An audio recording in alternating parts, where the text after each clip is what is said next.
Sa lungsod ng Navotas ay may isang batang naninirahang ang pangalan ay Tupi. Malusog siya, subalit walang kalinisan sa sarili. Mahilig siyang makipaglaro sa kanyang kaibigang sina Joanna at Margie na kapwa niya rin kaedad. Makikita silang naglalaro sa dalampasigan kung saan habang sina Joanna at Margie ay nakasuot ng face mask, itong si Tupi ay wala man lang suot na face mask. Ano po Tupi? Magsuot ka muna ng face mask. Kahit pinapayagan na tayong maglaro sa labas, kailangan pa din nating mag-ingat. Oo nga naman. Hahaha. Hindi naman totoo ang COVID. Gawa-gawa lamang yan para takutin tayong mga bata at hindi na lumabas. 1 taon na tayo sa pandemya pero tingnan nyo, wala ni isa man sa atin ang nagka-virus.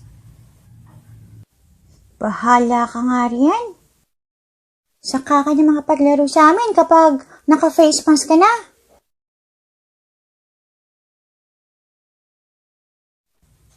Mga mahihinang nilalang. Tupi? Tupi? Saan naman kaya nagpunta ang batang yun?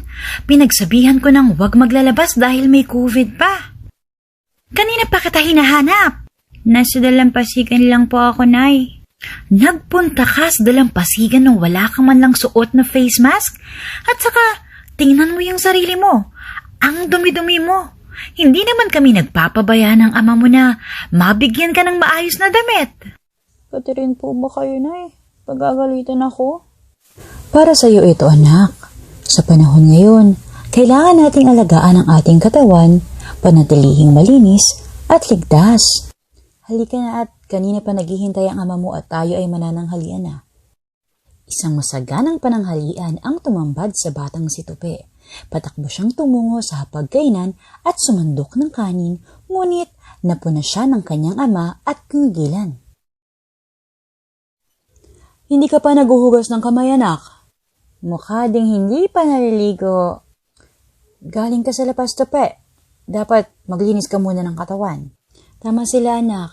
Maaring magdulot ng sakit ang hindi paghuhugas ng kamay at paglilinis ng katawan. Halika na, anak, at magtungo tayo sa kusina at tuturuan kita sa tamang paghuhugas ng kamay.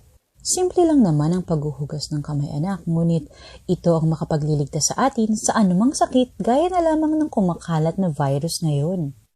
Ay teka, maiwan ka muna dito. Nakalimutan ko nga pala ang malinis na tuwalya. Sundin mo lamang ang mga tinuro ko sa'yo. Bakit ba kasi kailangan maghugas ng kamay at maglinis ng katawan? Ayoko ng ganito. Napakasalbahe talaga ng batang yan. Dapat turuan ng leksyon. Bakit tayo nasa ospital?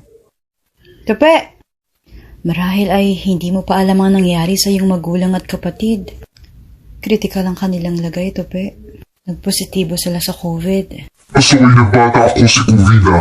Kukunin na namin ang iyong pamilya. Dinala mo kami sa kanila dahil sa katigasan ng ulo mo. Kasalanan ko ito.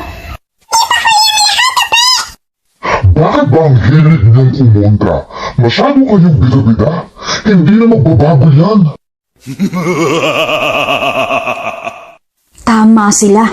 Go, Tupi! Go! Wonder Tupi!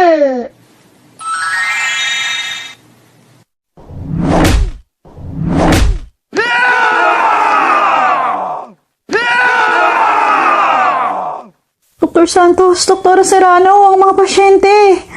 Sabi ko naman sa iyo, batang pasaway, hindi mo kami matatalo. Naggaling nagising si Tupi sa tawag ng kanyang nanay. Siya pala ay nananaginip. Lagi na po akong makikinig sa inyo. Mula nooy, inalagaan ko na ang aking sarili. Sana kayo rin. Salamat sa panonood. Paalam!